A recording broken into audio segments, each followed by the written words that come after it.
Salut guys, Mr. Meyer, back with another public service announcement.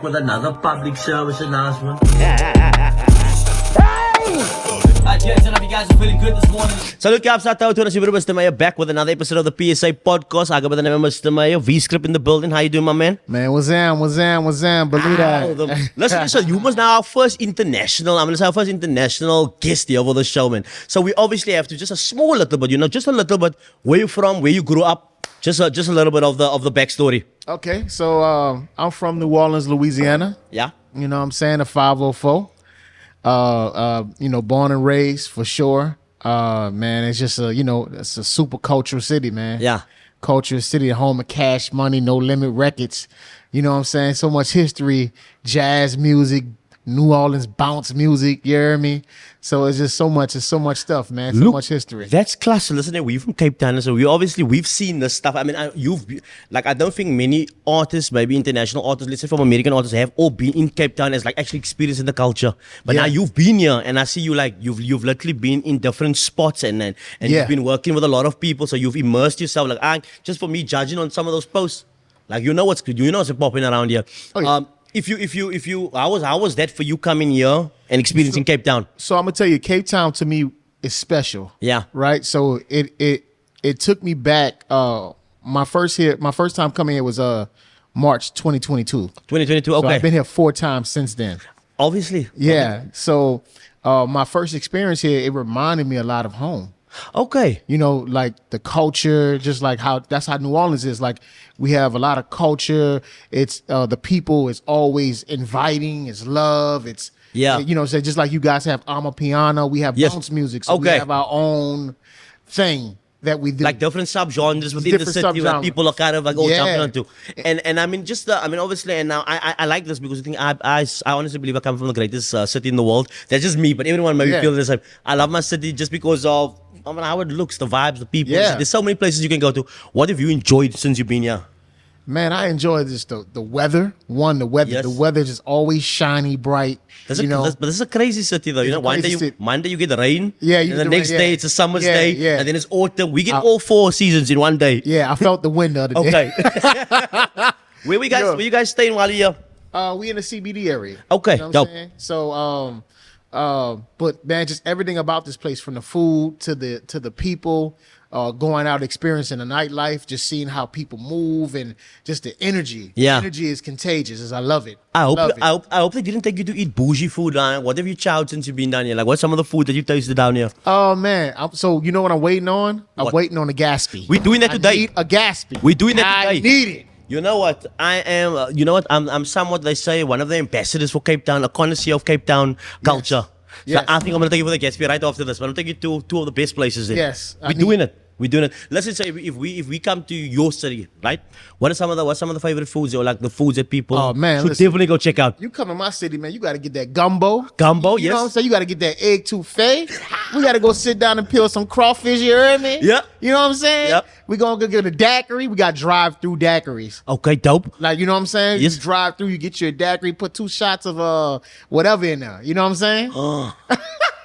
Now you see, because you know these kind of things and we don't have it here, this is your opportunity to make one of those here. Oh yeah. You gotta think about it. You know what I'm saying? Then we're gonna go get that red beans and rice. You know what I'm saying? We do that with a fried pork chop or some fried chicken. You know, New Orleans is like, when you come there, we got you.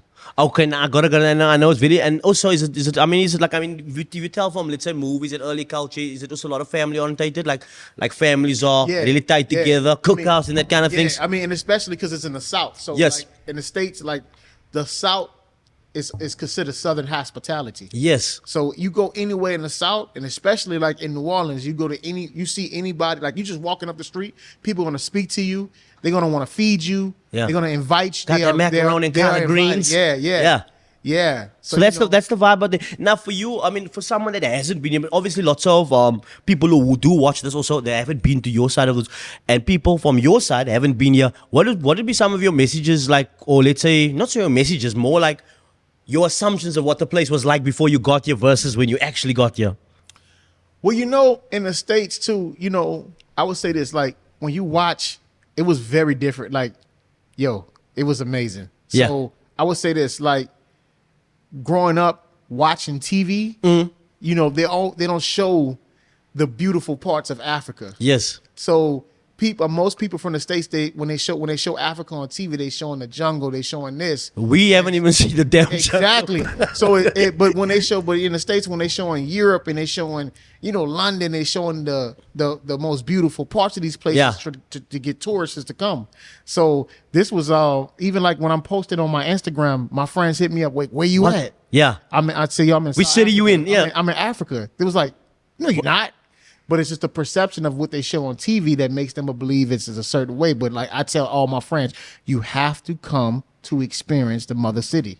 I love that. You know why? Because even Trevor Noah said, you know Trevor Noah? I mean, this one year and he moved out there. And he was just kind of saying, like, even in the early days, people assume like there was definitely fucking lions in the road and elephants. Yeah. And you're going to come here, you catch some random hyenas. I'm like, bro. And it's until their defense, it's because that's all they show on TV. That's all they show you, yeah. That's all they show. So like when they show running commercials or showing ads, they don't show, that's all they show.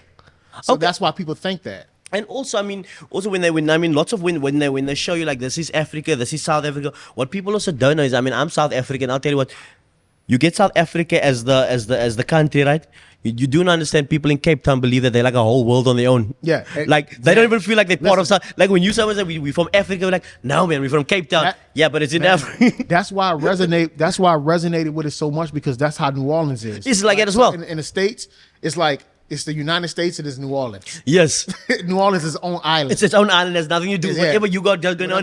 We do our own thing over here. We do our own thing. You know what I'm saying? Yeah. So it's like, you know, even our own lingo, like, what's ham? Like, when we say, what's up? We like, what's ham? What's ham? You know what I'm saying? Believe that. You hear me? You know what I'm saying? So it's like, we got our own thing going on. Yeah. Listen, and also, like, let me also go back before we get into all of the music stuff, man. I mean, is the gang culture big out there? Not in the South. Not in the South. Not in New Orleans. Okay. You know what I'm saying? So like it's more projects.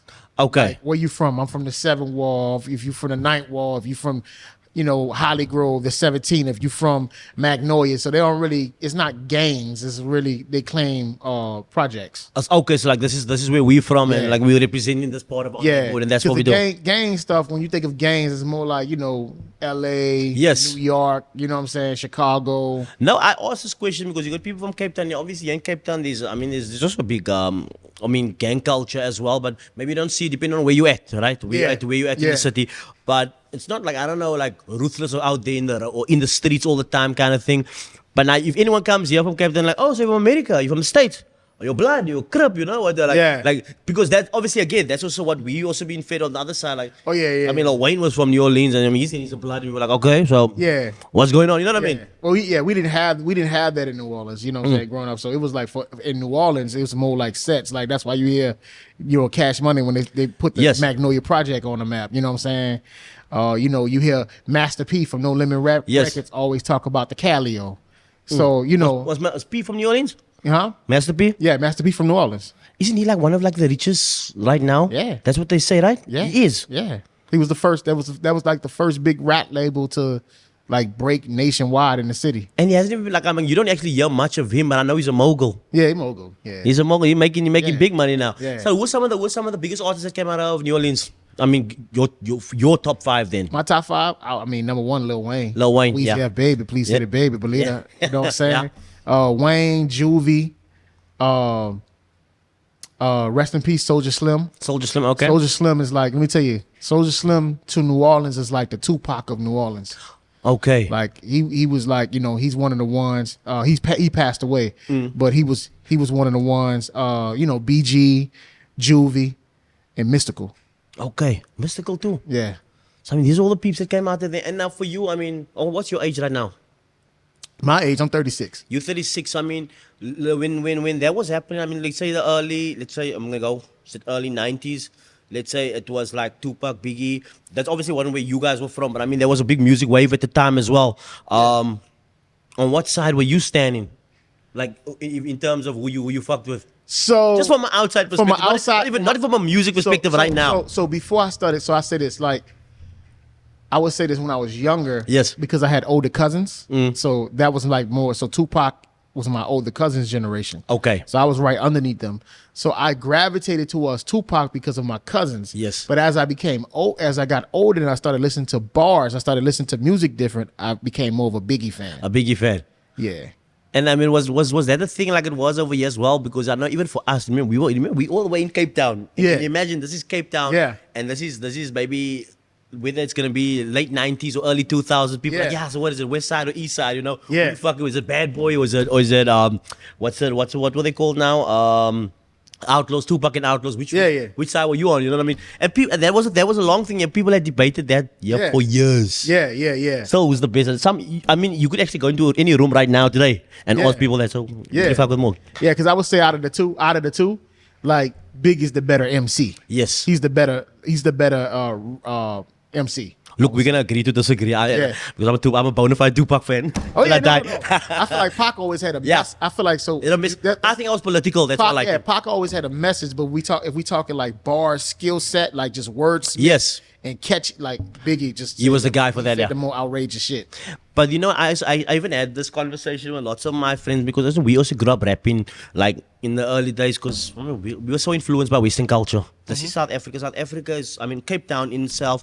I think we've been bombarded with Western culture our whole life. From the movies to the music, there's no artist that you can mention that made it big in the US that we don't know about because we know it. Right. Do you even see other people dress down here? Like I don't know, like from dress codes. Not everyone, but I mean, if you check out dress codes, music culture now, that influenced people over here. You know, in the last couple of years, we have obviously Gom, we have the Amapiano, this kind of waves all came later. But at one point, we were all like super consumed by Western culture. Oh, wow. You know what I mean? Yeah. I mean, you can also need it too, bro. She knows. Yeah. we were listening to Wayne, we were listening to Tupac, we were listening to Biggie, anyone, Exhibit, Eminem. Yeah. Everyone. Yeah. Were down there.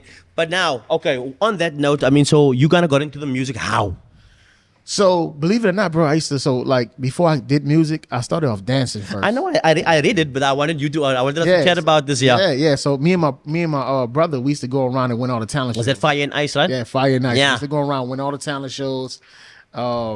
And so at one point in time, I thought in my career, I was going to be a choreographer. Okay. And so, but I always used to analyze music. So I always stayed around music, right? Music has always been the center because my dad would wake up, like we had our Sunday ritual. My dad was a record collector. Okay. So he used to collect like from the Commodores to the Four Tops to the Isley Brothers to fucking love them all. Bob Marley, Marvin Gaye. Yes. Still Pulse. So that was like every Sunday. You know, when I was a child, he would play for you guys every Sunday. Has that kind of music even influenced you? Like, I mean, I'm sorry to skip that one now, but I mean, has that music influenced what you do? Yes. So going from there, when I thought I was going to be a dancer, when I thought I was going to be a choreographer, and when that didn't work out, but I was always into poetry. So I would go to the different poetry spots in New Orleans and recite. So one day, I had one of my best friends. He heard one of my poems. He was like, "Yo, bro, your poems have a rhythm to it. Nice, yeah. You need to get into. I think it sounds like songs." So he was like, "Yo, you should try to write music. You should write songs." And take me back here. Around what year is this? Like, how old are you at the time? This was after Hurricane Katrina. Okay. So this was like because I evacuated for Hurricane Katrina, and I came back. Fuck, so you were around for that too, bro? Oh, yeah. I was Fuck it. Yeah. Man, look, around that time, the whole city was underwater, man. It was crazy. So that's like an experience I'll never forget. Your dad still have his records, though. Yeah, he still have his records. It was the records safe. The Hurricane didn't take the records. Thank God. So So when I came back to the city, I was working at the cell phone. At the time, I was working for the cell phone company called. Okay. It's AT&T. It was singular then, but now it's AT&T. So one of my good friends, we both worked in the mall at the cell phone place. So he had a client named Diesel. Okay. So Diesel, he told Diesel about me. He said, "Yo, I got a partner that he's a poet, but it sounds like music. He has rhythm to his poems." So his client. This is obviously your earliest stuff, eh? Yeah, it's early stuff. So he said, "Yo, tell your boy come to my studio." So I came to the studio. So by the way, Diesel Harris, guys, that's who did Lollipop for Lil Wayne. Yes. Mrs. Officer for Lil Wayne. Yeah. Let the Beat Build for Lil Wayne. Woo! You know what I'm saying? So that was my first mentor. Okay. Yeah. So he heard my poems. He was like, "Listen, you're not writing poetry no more. You are a songwriter." And then from that point on, that was my introduction. I'm a songwriter now. I'm a songwriter now. Wow, what a fucking story! And I mean, what was that? What's it like for you? I mean, the transition now. Did you kind of feel a little bit despondent about the fact that the dancing didn't work out? Were you happy that this avenue opened up? Well, I mean, for me, I was always one of those people that if I can't be the best, if I can't get to a certain level at it, let me switch gears. Yeah, so I knew I took dancing as far that I can take it, and I wasn't great with choreography. Okay, like 8 counts. I was a better freestyler than a choreographer, so that's why I knew that wasn't going to work. Okay. So I decided to shift gears. So no, and that's okay. Yeah, that's okay. And I mean, there's nothing stopping from now. Like fuck, I might as well just do a choreography thing. Yeah, just because. Yeah. Now, I don't know if do you remember the first thing that you dropped though? Talking about song. Your poem, your first like kind of poem that is like like if you can maybe just I know there's new stuff. There's lots of new stuff. Oh man, it's too much. I'm trying to sketch in the memory archives, bro. I forgot it, man. It was this one I used to always spit.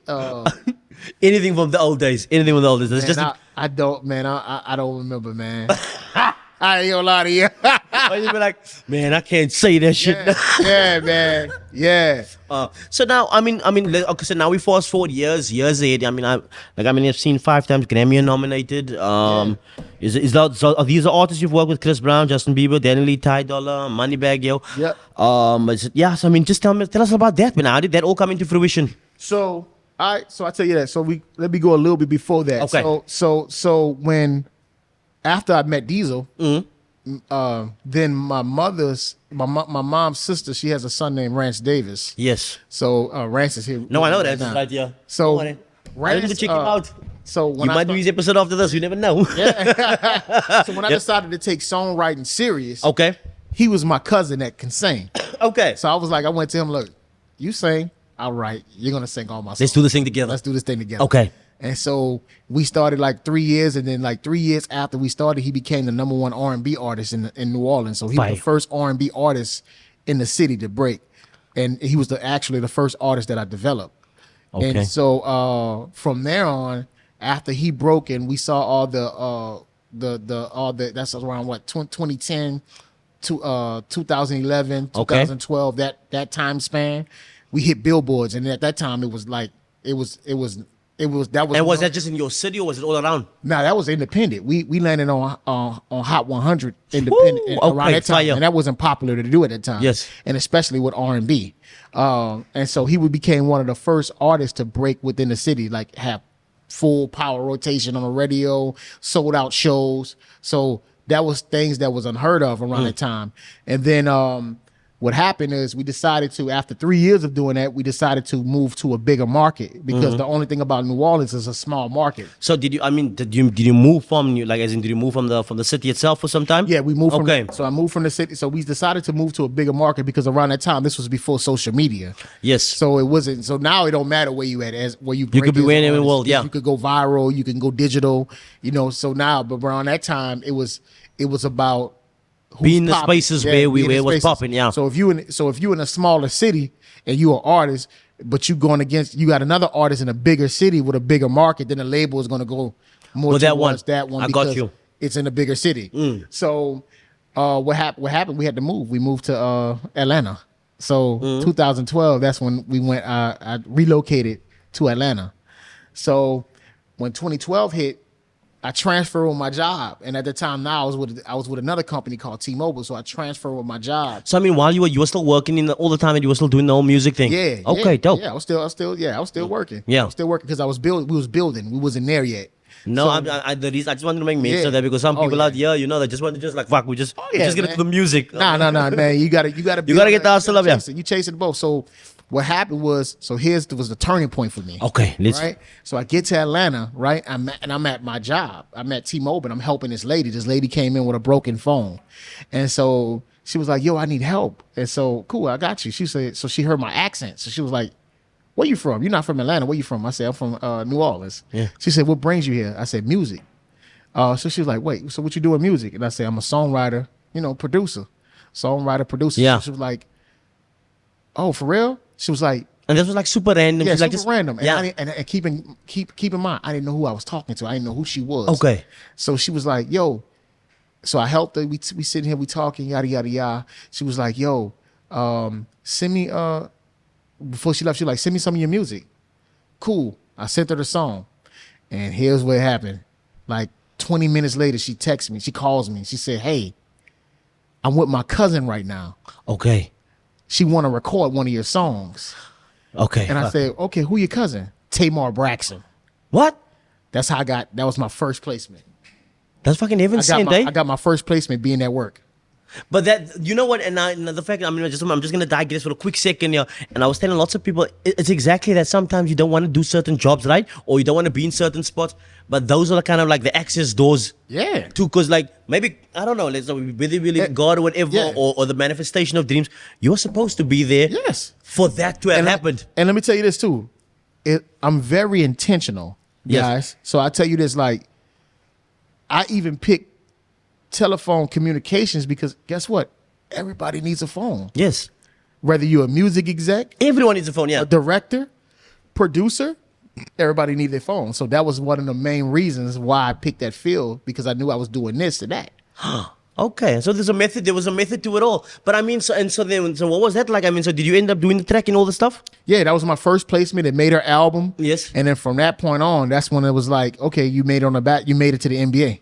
Okay, because you made the big leagues now. Now you're in the big leagues. I got a big artist that cut one of my songs. Now I have resume. Now I have something to speak towards when I speak to people in the industry. From them. So Okay. that kind of opened the doors. And then I would say, so I got to say this one last thing.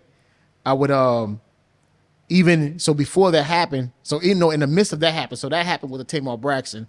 Then I would leave work. I would go to work, get off of work, and go straight to the studio in Atlanta. So around this time, they had a studio, which is owned by Dina Martino. Shout out to Dina. Yeah. She right now, is with Rick Ross, Yes. T.I., dope. She had the dopest studio in Atlanta. And it was like the culture of Atlanta. So every time you go to that studio, you was going to always see a big artist. And you were going to bump into them. Bump into the biggest producer. So so at the time, I was a 2K head. I used to always play NBA 2K. Yeah. So, bro, I had $0 in my account, right? And so Polo the Don, I ran into Polo the Don. Polo the Don was a big 2K fan. Everybody knows, like, when you go to the studio, Polo is playing 2K, and they playing for money. They playing for thousands of dollars. And by this time, when you were in a level, so you were top. So keep in mind, bro, I had no money in my account, right? But I know I'm cold. I know I'm good at 2K. So you jump on. So I jump on. And he was like, "Listen, young blood, we play here for money." So I lied to him. I said, "I got money." Okay. But this is just you running off the fucking team, like, fuck, fuck it. You know what I'm saying? I know I'm dope at this. I'm Okay. dope at this shit. So look, we play, and then what happened is, at the time, I was a big Kobe Bryant fan. Yeah. And he's a big Kobe Bryant fan. So he picked the team that I play with. So I had to go with an opposite team that my second choice. And you don't team usually play with. that I don't usually play with was with Carmelo when he was with the Knicks. Yes. Okay. So I picked Carmelo. He had Kobe. So I was like, oh shit. Come on. I know where this was going on, but you fucked it up, right? Yes. So we went down to the T to overtime. Okay. And I hit the game winning shot. So he was like, okay, all right. He gave me the money. How much money?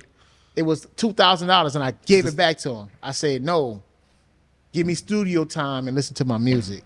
And then from that point on, I gave him the money back. I got the studio time. He introduced me to Dina Martino. And then from that point on, Dina Martino gave me free studio time to record my demos. How fucking perfect. Imagine someone else would have just fucking grabbed the fucking money, like, and then I don't have money in any case. You know what I mean? Yeah. And that's when I always looked at things like, look, money gonna come. Yes. It's not important. It's important, but it's not important. The dream is bigger. And I mean, and then so being in that space for that time, what was it? I mean, for like in retrospect, like from where you are right now, I mean, how did that kind of assist you with whatever you're doing now? Well, because it built relationships, it built character, it built relationships, and relationships is priceless. You know what I'm saying? Like, you can have all the money in the world, but if you don't have no relationship, your money don't mean nothing. You know what I'm saying? So that's when I learned the value of relationships. Relationships makes you millions. Yes. And I mean, and in this time, obviously now you had moved to Atlanta, but had you gone home in time in between after that? Yeah, and that's why I chose Atlanta, because Atlanta was nothing but 6 hours away from not New too far away, so I could always hop, go home, go back and forth. But I stayed, I chose Atlanta, and And also too, Atlanta's where the culture was, where musically the culture is the trends and everything starts. So it just made sense. Yeah. So I actually wanted to ask you, man. So now, just give us a little bit of like, let's say, because in Cape Town there's lots of producers as well. I mean, guys are trying to want to be on the up and ups, and these guys are trying to want to get out there. What would you be advice to let's say guys that haven't even like not started, but they haven't even been like okay to put their stuff out there? Yeah, man. Listen, you gotta go through the bumps, the highs and the lows, but just be very intentional. Like, there's no blueprint to do this. Yeah, there's no. Because everybody's path is different. It's different. Everybody's journey is different. Everybody experienced different things on their journey. But the most common thing is fate. You know? So prayer, fate, and intention. Move with intention. And don't be afraid to ask. Don't be afraid to put yourself where you see someone, that you feel can get you to the next level. Don't be afraid to approach. Like, get fear out of it. No fear. Fuck guys, fear. Remember, you got to be intentional. You have to be fearless. Don't give crack weg. If you see there's opportunity, you have to do it. Listen, and now, I mean, so this is a question that I actually even had for you was, did you have any difficult, like, let's say, what was your most challenging project, firstly, that you feel like, if you're looking back in retrospect, that you completed? So I would say for me, the most challenging project for me was now where I'm at now. Now, okay, for right myself. now. Yes. Because it's different. It's separating the songwriter and now coming into artists. And so we're going to get into that because this is why Cape Town is so special for me. Okay. So I'll be honest with you. I've been, at the time when I first came to Cape Town, I was, 3-time Grammy nominated around that time when I first came here. And I was writing some of the best, I was writing great music. And then what happens is, when you get into the industry, when it becomes a business, you start to write for the needs of the business. Okay. You start to write to get the placement. You start to write. Okay, so it's like this is the kind of the diagram. This is kind of what we want. Don't kind of go out of this. This is what we want. Yeah. So did it become that thing? Yeah. So sometimes, and so even doing that, I wasn't always happy. Okay. Because it wasn't what I wanted to do. But now tap into that just a little bit. Like what you mean though? Like, so what I mean is, like, when you're doing the art and when you're working with different artists. No, I get that part. I mean in the sense of like V-Script, this is the kind of songs he writes, this kind of stuff he likes, and this is the kind of stuff he puts out. What was the prerequisite from writing now for having to write for bigger people or whatever? This is the kind of songs we want. What was the box? It's because when you in a songwriter position, you're there to serve. Okay. Right? So it's like, it doesn't matter what I think. You know what I'm saying? Because everything, you gotta think about artists. When you think about artists, it's all about their perspective and what their brand is. So you write towards their brand. Okay. So sometimes you just can't go in there and just create what you want to create. So it was a difference. So and then now, the R&B landscape, it was becoming more toxic. So everybody kind of was on the same wave. They wanted the same subject matter. What were they talking about at the time? Oh yeah, it's like, toxicity. So all the bad relationships, all that stuff. So that fuck with the thousands of songs. Right. So I felt like I was writing I started feeling like I was writing the same record over and over. Okay, just in different sounds. Different sounds. Okay. You see what I'm saying? So this is just me speaking. I enjoyed it. It was dope songs. Yeah. But I'm just speaking from a creator, from the art form. Yeah. Yeah. So now coming to Cape Town, when I did the camp in Cape Town, meeting Luke, meeting Dre, meeting, my core that's here, man, I felt free. I felt like I was the kid again that started writing songs in my mother's room without worrying where it's landing. Okay. You see what I'm saying? Yeah. And so that's right there what took me to artistry. If I didn't come to Cape Town, I would have never stepped into artistry. Did you intentionally come out to Cape Town for this purpose, or did you just come here because... No, I came to Cape Town for a writing camp. That's how I met Luke, Dre, my boy Ross. Yes. Who has the Safety Club, who I'm affiliated with. We threw a camp out here, and when we threw the camp out here, we did a writing camp. So where was it when it was out here? This was March 22. I know, but where? and we did it in Camps Bay. Camps Bay. Okay, lovely on the beachfront. Yeah, we did it in fucking Camps nice. Bay, like basically because it was around when we did this, it was still COVID. So the Okay. studios and stuff was closed and stuff like that. So what we started doing is we started doing camps, renting out Airbnbs in the houses, and started setting up recording rooms in the house. Since all the that's fucking studios, dope, bro. it was crazy. Yeah. And we have liquor, pull up, it's vibes, shots. Then we go make music. So then, I mean, so you did all that, but did you end up going back home closer to the time while it was still COVID? Yeah. I was home. I was in Atlanta, Mm-hmm. but around that time, we just decided to come to Cape Town and do a camp. In the midst of everything that was In the midst happening. of everything, because we couldn't get studios because studios was closed. So did you have to get all your jabs, by the way? What you say? You get all your jabs, your vaccinations and stuff. Oh yeah. Oh, you got all. I don't know something like I'm an anti-vax. I don't know. But... Yeah. Okay, so I mean that all happened. That was dope, bro. And I'm sure you got to meet a lot of other people while you were there. Yeah. So were people that you got to meet in the last 2 years, besides the people that was at the camp? Was some So people that you got to... Youngster. Yes. You know, I met Youngster. Came from that camp from being out here. I met Verb. Shout out to Verb. Yeah. Me and Verb got a record coming, which is amazing. I had a chance to work with Shakana. Yes. Shakana. I actually wrote Shakana's next single is coming out. The new one that's coming out, the latest new one. one's coming Okay, out, dope. yeah. And Paxson. Paxson. That's dope that you got to work with these artists. I mean, and what was the energy like though? I mean, how you feel about Youngster? Oh, Youngsters, yeah, man. I love Youngster. Man, me and Youngsters getting in there, we knocking out records, man. Youngsters is it coming? It's dope. Yeah, it's coming. Okay, there you guys Youngster are. V Script collab is coming, believe that. Okay, I'm looking forward to that. And tell us a little bit about Paxson. How was that? Oh, Paxson was dope. We had I had a great time working with Paxson. Actually, her single that's out right now, So High, I was a part of that song too. Okay, Yeah. fire. Now listen. I mean, let's say in the journey up ahead, what were some of the most difficult artists for you to work with? It doesn't have to be Cape Town. Doesn't have to be. It can be anywhere along the way. I would say the most challenging artist when an artist don't know their direction. Okay. Any artist that doesn't have that, because I feel like now we're in an era where it's perspective driven.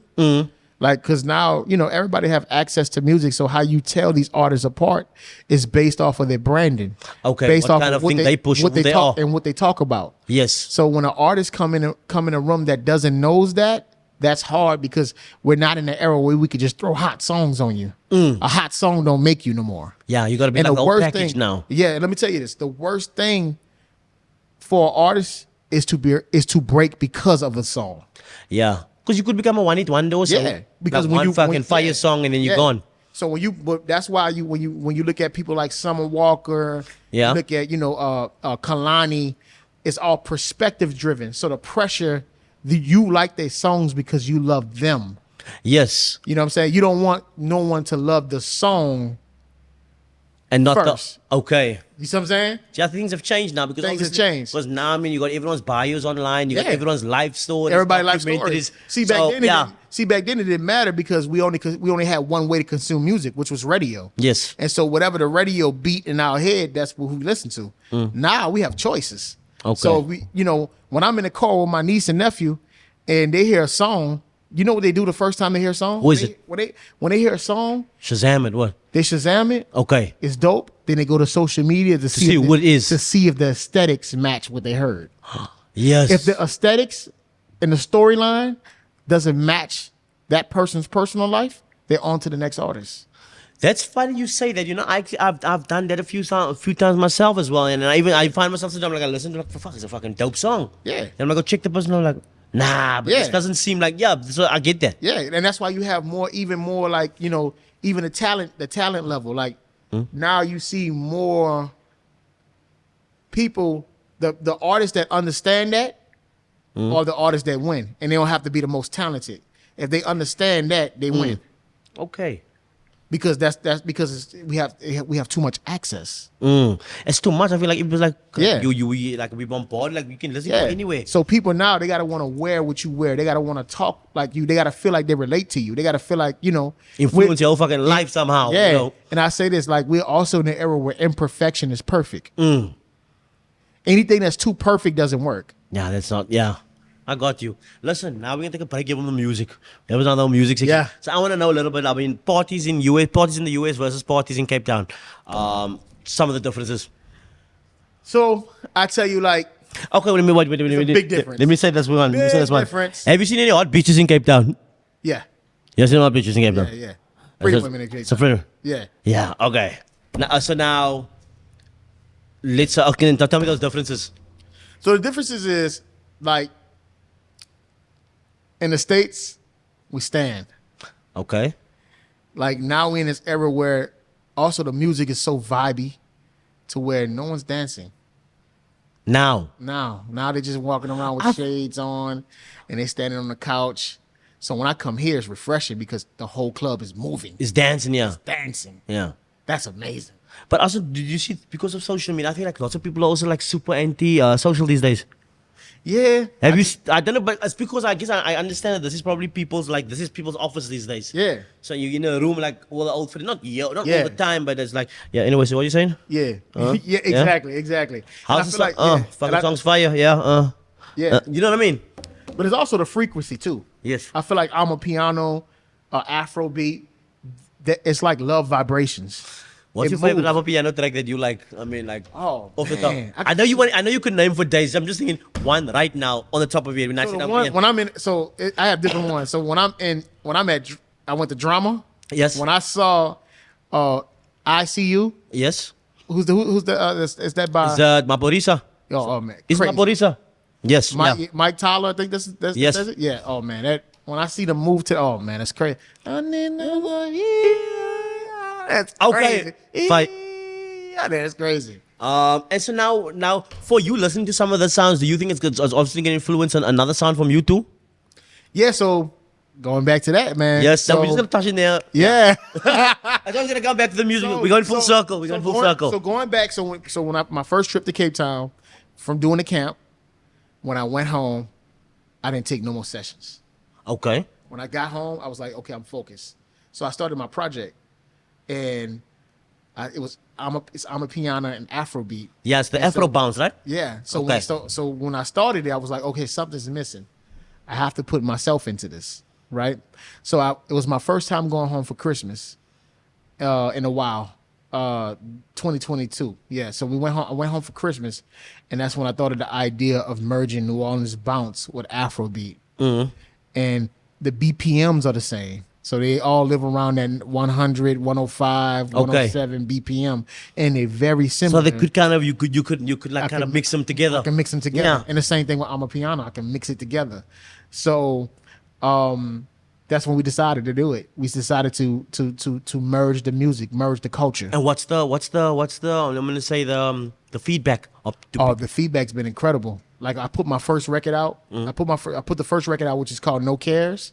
Somehow that record got to Missy's team. Wow. And Missy Elliott team put me on Essence Fest to perform right in between of WizKid and Tim's, and I had to perform for the very first time in front of 50,000 people. What was that like? It was amazing, bro, and it was in my home city. And so then after doing Essence, 4 days later, after I do Essence, someone sends my song, that same song, to Tuma Basa. Yes. So Tuma Basa is the head of urban YouTube music. So he's responsible for breaking I'm a Piano Afrobeat artists all into the States in the digital world. And they're fucking huge now. And they're huge, yeah. So he reached out to me because he's from Africa, and he was like, "Yo, I love what you're doing. I see what you're doing, and you got 100,000 of my support." So that's good kind of the feedback. That you fucking need it. I mean, look, it's pretty exciting to see what's gonna come out of it. I mean, just from the original sound, like I did Damo piano, and you heard some of the gom as well. Yeah. You like the gom beats as well. Yeah, the Gone Beats, yeah, it's dope. And I see you've been around different clubs here in Cape Town. I see you at Drama, I see you at Destiny as well. I've been to Destiny. You been to Destiny, with Drama. Last time I went to Destiny's. I saw a youngster perform there. You know, it's surprisingly. I mean, I'm born and bred in Cape Town, South Africa. You know, there used to be lots of super clubs around Cape Town that closed down. For real? Back in the days. I'm talking, when I say super club, I'm talking about the size of them. Wow. Most of the clubs that you see now, they are dope, whatever. But I mean, compared to the size of what clubs used to look like, it's really not the same thing. Yeah. It used to be like huge. Like imagine like 3-4 warehouse big size. Yeah. There was the size of like Yeah. proper super clubs. I think that kind of has changed. But how do you feel about the club scene over here? Club scene is amazing. Like I said, I love it. Yup. Yep, I love dope. Coco's. Coco's, yes. I love Drama. Drama's got a good vibe too. I feel like Drama's a great. I feel like Drama's a great place to break artists. Okay. The new and the up and coming. I like Saint was cool too. Saint, yeah. Saint was cool. But I would say my three favorites. Souk. I like Souk too. Souk, yes. is a nice vibe. But my two favorite, I would say, is a Yup Yup and Coco. Yep, and Coco. Yeah. Decent. The guys got some promo there on this episode. And now, I mean, like again, I want to juxtapose that with clubs over where you from. So clubs. So even where I'm from now, clubs are kind of like in the States we're more heavy on lounges now. Okay. Lounges, like the club scene has like around that era, the time when snap music and all that was the club scene. Now we're in the era. This era is heavy on lounges. You so tell me lounges everybody's want to lam it out now. They want to chill now. The bottles are just hookah, bottles. You know what I'm saying? I get what I guess I'm trying to say. Are they still fucking dancing out there? At least. Are they still fucking boogie into the? Yeah, I mean you have a few, but you for the main part when you walk around the club, you're gonna see everybody walking around looking cool. Okay. And standing on the couch with a bottle in there. Look, so I mean, obviously when you went to Coca, you know, obviously they're coming out with the bottles of the. Yeah. And it was like, yeah, that's us. Yeah. So like us, like it's just now like we cool recite. You know, we get in the club, we recite our words to songs. You know what I'm saying? But it's not, the energy is not like here. It's not like where the whole club is freaking moving and dancing. And have you seen like when they drop a track, like maybe one of the clubs, like everyone's singing with. Yeah. Like at the top of the lungs, just singing fucking with. Absolutely. Okay, and then also like, so this is a question Louis had then. So if we're gonna eat in the US, now what is the price of head cost depending on where you at? Say it again.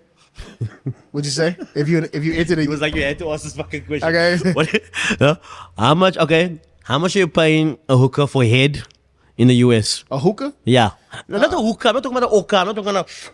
Yeah. A hookah, so probably like what in the club, probably $60. $60. So $60 get your pills out. Yeah, 60, 40 depends, and also that also depends on where you go. Okay, it could be 40. Some places are $40. Some places are 60. Some it could be from 40 to 60. You sound like you've been to the bar places. Yeah. Yeah. I was like, hookah here.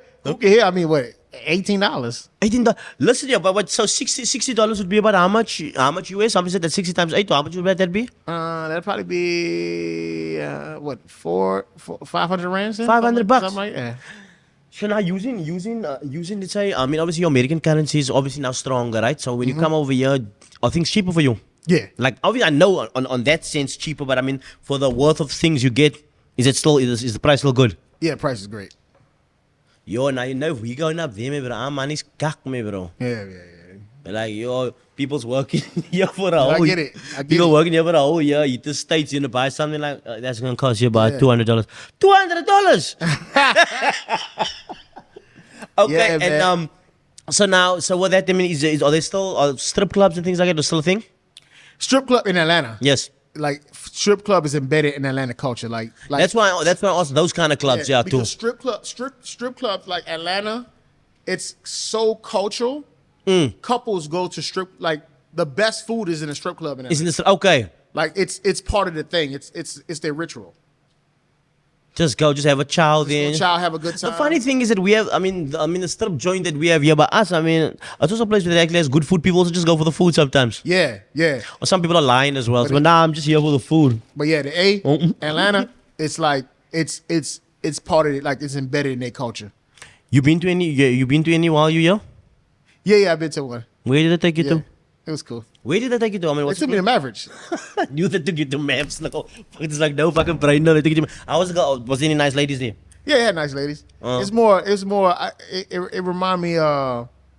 It's a vibe in there. It's just more. It's more PG-13. You think so? Yeah, compared to Atlanta. What does you mean? They're not opening. They're not. Twerking on the Atlanta, fucking. They're twerking. They going crazy. I don't, Scott. This kind is not a tour. Yeah. There's no strip club like Atlanta. There's nothing like Atlanta. No, but I think this is look, I've been to a couple of strip clubs here, but I'm like, no, they can't. I don't think they can twerk really, and they can't dance really. No. Hey. Yeah. But also, funny enough, there's lots of people here. Lots of the models are not from here. Gotcha. They're like from fucking Russia, Venezuela. Yeah. You're like, how many of them are South Yeah. African? Like, I don't like. Like, yeah, and another thing in the States, like it's Atlanta and then Miami. Mm-hmm. You know, that's the like Diamonds, Kings of Diamonds. So that's where you see like Lil Wayne and everybody. They always have a big crowd there. So like Atlanta and Miami, Atlanta first, but then Miami second for the strip clubs. Look, I know we've obviously seen so many movies, and does it still happen? Like maybe in a dance, like, baby, you ain't gotta dance no more. Like there's a day like, you gotta get off this pole. I'm gonna give you a good life. People actually still do that. Do you think? I'm pretty sure it still happens. You saw that? Yeah. So while you going, when you leaving home? When you going back home? I leave on the 29th. Okay, so now going back home. So is there any plan on coming back this side, or you gonna go focus on your stuff over there? So I'm going home because the Grammys. I have to go. I'm Grammy nominated this year. Okay, so you gotta be there. Yeah, so I had to be there. I'm Grammy nominated for Coco Jones this year. Okay, dope. And I'm coming back here April because I'm bringing my best friend Eric Bellinger. Okay. We're coming back up here, and I'm A&R his next project. So I'm bringing that here.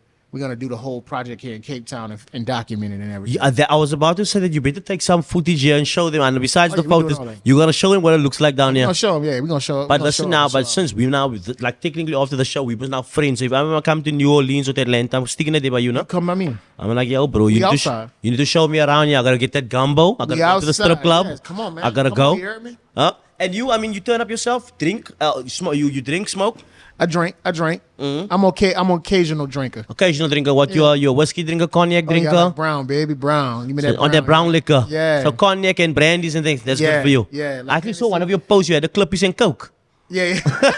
But that was a pre-mix, man. I don't eat the same. Yeah. I like. Now listen. I like. I drink tequila too. Tequila? Okay, like I like tequila, tequila, yeah. but my go-to choice is brown. Okay. But so have you tried any of the other? I mean, so what have people tried? Did you try something, anything else since you've been down here? What I've been seeing is mostly tequila. I've been having tequila. Is it? Yeah. That's I've been seeing like that's like the most in Cape that's the Town, most really. popular thing. The people just get gesype here. Yeah. Listen, and then, so, I mean, obviously I know it varies from people to people. It's not even like a city difference, but drunk Cape Townians and drunk people in Georgia or Atlanta or, or in New Orleans. What's the difference? It's the same. It's the same. Okay. It's the same. Oh, they're in the push. Okay, they're in the push. Yeah, it's the same. Yeah. Places that you visited here that you'd like to come visit again inside the city. I went to Table Mountain. Nice. I was good. Nice. Amazing. I went to the Boulders. What is the Boulders Beach with the Boulders penguins. Beach with the penguins. Okay, dope. I want to do that. What's the island we want to go to?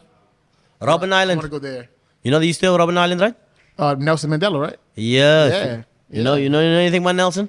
Yeah, I know Nelson. How you know Nelson? You know, I did. Hey, that's what we got Black History for. Did you do that? I mean, did the name come up in when you guys were at school? Yeah, Black History. Yes. Okay, they did. I mean, obviously, for you guys, was it Malcolm X? It Malcolm X, was Martin Luther King. Mm-hmm. Rosa Parks. Rosa Parks. She didn't want to get off the bus, right? That's that one. You know what I'm saying? We learned about Harriet Tubman. Harriet Tubman, yes. Yeah. So, and we got Farrakhan. Farrakhan is heavy in our culture. So now, with all of that being said, are you political in any sense? When I say political, do you push for a certain ideology, not just with music, but just like in your character, who you think you are? Man, you know, I'm a man of God, man. Yes. You know what I'm saying? I believe, I put my faith in no man. Yeah. I put my faith in God. So I Now, always look at these things. Yeah, you know, and I look at political things like I just have a different view on it. Like, no, but I'd like to know that. Yeah, I look at. Because I actually had someone here the other day, and I was asking him about it. Like, like let's say I know your mother and father use. It's almost like this. I fucking had an interview with Tupac, and his mom and dad were Panthers. So I want to know you today. Do you feel like this is the kind of person? Yeah. So my parents always look at it. They always taught us like evil or lesser evil. Okay. So it's when we look at that, it's like you're not going to get everything because none of them is perfect. Yeah. But you take the different things that you need. So like for me, like if I don't have to like you to vote for you. Okay. But if I see, because that's not important to me. Me liking you is not important. Your agenda was more important. Yes. To me. So if I see that this agenda is going to benefit taxes, or this benefit is going to this benefit, the benefit of voting you is going to benefit the education for my daughter. That's how I go.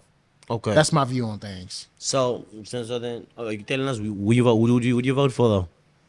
Like, don't, I don't know. You're not gonna tell us you vote. Yeah. No, I'm just saying. Yes. When you look at these. No, things, I know, I understand that, but that was just a split of questions. So who you vote for? Oh, I don't know yet. You don't know yet. Yeah, I have to see. I have to see. You know, once we get into that rollout stage, I have to see what the agendas is. It's based off the agenda.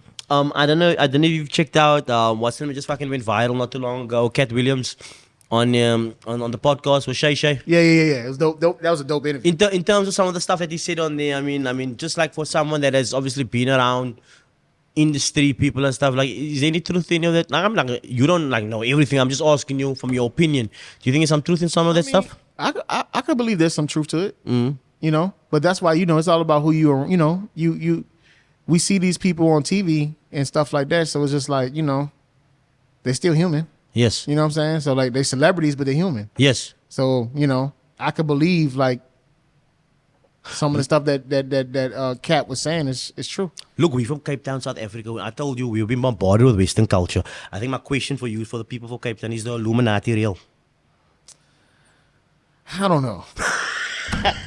I'm gonna hit you with that question because the people want to know this. Listen, we watched this when we were younger. There was a series called The Arrivals. Yeah, no? I believe. Have you watched The Arrivals? Yes. So everyone here was like, fuck, fucking. I believe the Illuminati is what the street coded, what we call it. Like, yes. We can't, but I believe there's a higher. I always believe there's a higher power. There's a higher. You know, I'd be crazy not to believe it. Yes. But I don't know if it's the Illuminati.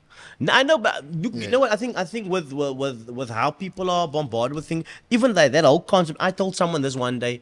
That whole concept of it could obviously completely be fucking a lie. Yeah, and all of it could be branded. Yes, and it can all be branded because while you're looking at this, it could be this over here. Yeah. So we're like, everyone's like, yeah, is that real? Is it real?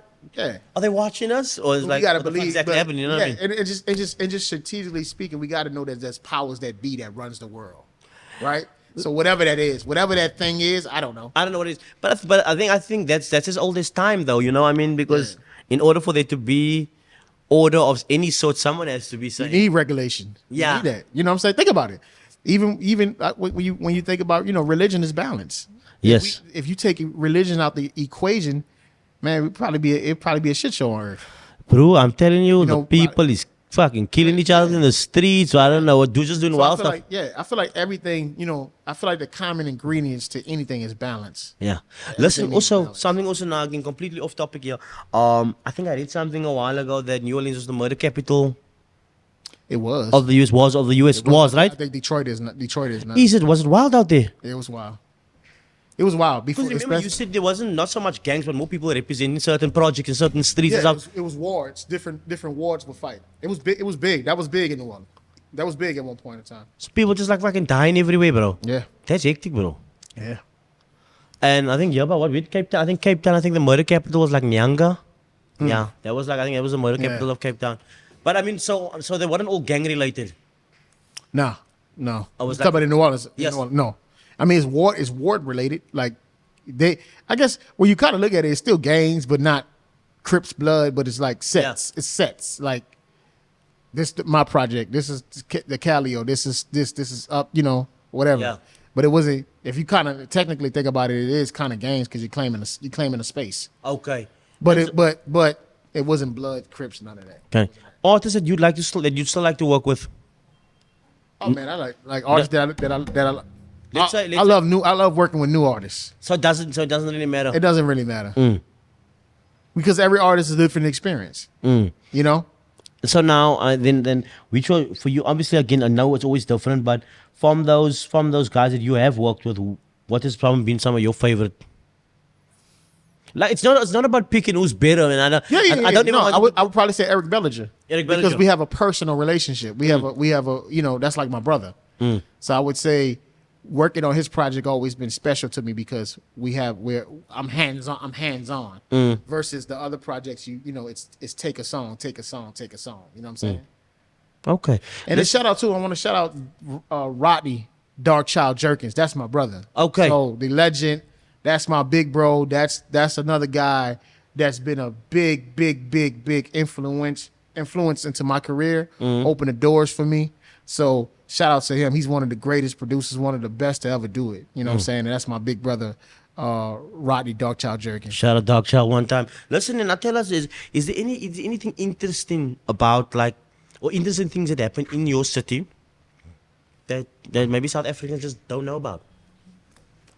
Nah, I just think it's the same. I think it's the same. It's the same stuff. No, the reason I asked is because I actually spoke to this one guy from he was from London and he's from England, and then you would tell us about okay, maybe it happens in every different place in the world, but I mean it was a cool idea to step into his world to tell us about these underground parties that no one knew about. You know, that these parties were but I mean it's like club So with us we got second lines. You know what I'm saying? We have so the second line is we call it block parties. Okay. So what we get, we clear out the streets, and then we have Mardi Gras. Yes. Mardi Gras is parade season. We have Zulu Ball, where we dressed up as Zulu Ball and isn't your city like the city of empire supposed to be? Oh yeah. This is our culture. Yes. This is our culture. Second lines, seafood balls. You know what I'm saying? So that's what we throw on the regular. We throw second lines and parties nonstop. You will come down the street, see the whole block packed, just on a random Sunday, and it's every Sunday. Is when we throw a second line, it's always on a Sunday. So that's our world. And how do you feel? How do you feel? How are egos out in the States versus out here? Or is it the same thing again? I feel like there's egos everywhere. Yes, I know there are egos everywhere. Yeah. Yeah. I feel like I don't know. Just I've met a lot of, let's say, American people versus Cape Townian people, and it's they'll be like, nah, but egos are inflated out there too. Yeah. Huge. It is. It is. How do you deal with that? Coming in space because warranted you could have an ego yourself. You know what I mean? But I mean, I'm so secure, man. I'm not insecure. Yes. I'm so secure. Yeah, I'm secure. So, so I'm so confident in who I am. So even when I'm around that energy, I always I don't whatever. Yeah. I don't throw gasoline on fire. Okay. Your ego ain't gonna stop me from getting where I gotta go. Yes. God is God. It's fate. It's fate. So now when I encounter that energy, I don't. The Bible says never return evil for evil. Okay, so that's I how I got look you. at it.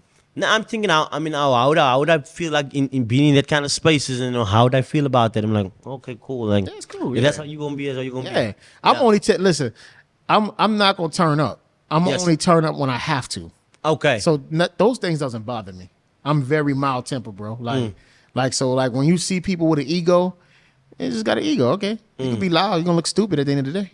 Listen, and the culture of let's say big brands over there, are people buying these expensive brands, or some of them wearing fake stuff? I don't know. I'm just asking. Designer's big right now. Designer's big right now. Designer's big because it's in the rap music. Yes. So when I was growing up, but that was business, obviously. Yeah. See, when I was you got to think about it's different phases, right? So, me growing up, it was we had a thing where hip hop clothing was big. Yes. So that's what Sean John, Rockaware, in the big stuff. Yeah, but you got to also remember hip hop dictates what we wear. Yes. Hip hop always dictate how we style, how we dress. So, at one time, it was Jay-Z with Rockaware. It was Diddy with Sean John. It was Russell Simmons with Fat Farm. It was Nelly with Vocab. It was Maurice Malone, Karl Kani. So we had all these things, but as things started progressing and moving, I want to say when Kanye came, Kanye brought a whole different element. Yeah, to that, Kanye took us out of the baggy clothes and put us into the slim fit, into the designer. And when it was showing no logos. Yeah. Everything was logo driven then. Now it's not logo driven anymore. So you could have Kanye changed it and brought us to high fashion. And when you get into high fashion, you'll see a Rockaware shirt say Rockaware. Yeah, it'd be all up in your face. You would have a T-shirt with a Balenciaga T-shirt. It's a random beat there. But you won't even know. You know what I'm saying? Yeah. So I give credit to Kanye. Kanye took us into the designer, and now we see the evolution of it. You see the Migos and see all this. Now it's Rick Owens. Now it's Levon. Now it's still Balenciaga, Gucci. So now the kids, even young, in the States, younger kids are wearing designer. I Okay. remember, like, even it's not even Jordans are not selling out like that anymore. Is it? Yeah, it's not lined up. There used to be a line. So what do they want now? They want designer. They want. That's what's in the rap songs. Okay. When when Jordan, when rappers would say, I got on retro Yeah. threes, that's what we want. And even if I mean, if you check out the old videos and they all had them on, you're like, fuck, we're gonna buy them now too. it's designer. Now it's Rick Owens. Now it's you know what I'm saying? They're gonna always keep a classic pair of white Air Force Ones. That's never gonna die. Yes. But now the kids they're no more than we do now because of what's exposed into the music. Even going out the country now is big. Okay. That wasn't big then. You know what I'm saying? You just wanted to step like, in the because you same think way. about Jay-Z and them didn't talk about, like, when I was growing up, Pac and them didn't talk about that. Jay-Z and them didn't talk about like, Traveling and let's even- go to Tulum, let's go to yada yada, let's go to, you know what I'm saying? Now we know more because we got social media. You think it's a better space for just like society and artists now, where the space of hip hop and the music is? Yeah, I mean, I think it's good. I think the only con that I would say, I think it forces you to grow up faster. Yes. I think that's the only thing. You're not allowed to be. Remember when we had Lil Bow Wow? Yes. You know what I'm saying? Bow Wow We had was an a old lot. song about it I just feel played like the it's other hard day, yeah. Now I feel like it's hard to create a kid star because you're expected to be grown before you're grown. And I don't know, it's almost like lots of this. Something always ends up happening with those kid stars, you know, because Yeah. of the pressure of pressure. having to be that big person all the time. Absolutely. Okay, I think the last couple of questions here for you, man. Listen, cocaine in New Orleans, Yeah. big cocaine, crack cocaine, or I'm just talking about straight up coke. I don't think it's not that never been really big in the city from my knowledge. To my Yes. knowledge, no, I never really heard my cousins talk about. So what drugs were people using down there? I mean, everybody smoke weed there. No, but yeah, you know know, what I'm saying? but people don't consider weed a But I drug think anymore. more. I think in black neighborhoods it was probably, I would say, probably heroin. Probably heroin. Heroin. Yeah. I mean, You know what I'm saying? Like that was always on the corner. That was always on the corner. You know, when I was growing up. I haven't been, I'm not there. I'm not. I don't live there full time, and I don't Yes. live there now. So it may have changed. It may be something different now. But when I was coming up, it was that. so have you tried any cocaine in Cape Town yet? Nah, not me. Yeah, I ain't trying to get you, man. I'm just want to ask this question. Yeah. The thing is, because we know people turn up, man. This is the city I love him, bro. I know the people turn the fuck up, bro. Yeah, It was not after about 10 bottles and a motor line, so to the side, you know what I mean? Yeah, no, I'll never do that. And give thanks. Listen, any final words that you want to tell the people there before we're going to jump out of here? Anything that you want to share with them? Oh man, everything, man. Listen, man. Look, I love it here. You know what I'm saying? Listen, if you got a passion, you chasing your dream, chase your shit. Don't let nobody tell you can't do your shit. Believe in yourself. Believe in yourself and have faith and watch how everything just start moving. And listen, and always take good, constructive criticism. Dope. Never let your emotions get in the way of your growth. That's a gem. Don't never let your emotions get in the way of your growth. And that's what I gotta say. Maji, thank you so much for your time. Believe that. All the best on the journey. I'm looking forward to seeing some more of this pop, this Afro bounce. Let's do it. Hey, yo, and two, Yeah. listening party Friday at Soundcast Studio. I got a listening You party. guys heard it, man. So we'll catch you Believe there, that. bro. Peace, Club. You know It's what been a I'm pleasure, Maji. You already know. The Meyer. That's the PSA podcast. And until the next time, salute and still Kaapstad for life. Yes, sir. Believe that. Yes, salute Kaapstad. Mr. Meyer. Back with another public service announcement. Alright, gents, I hope you guys are feeling good this morning.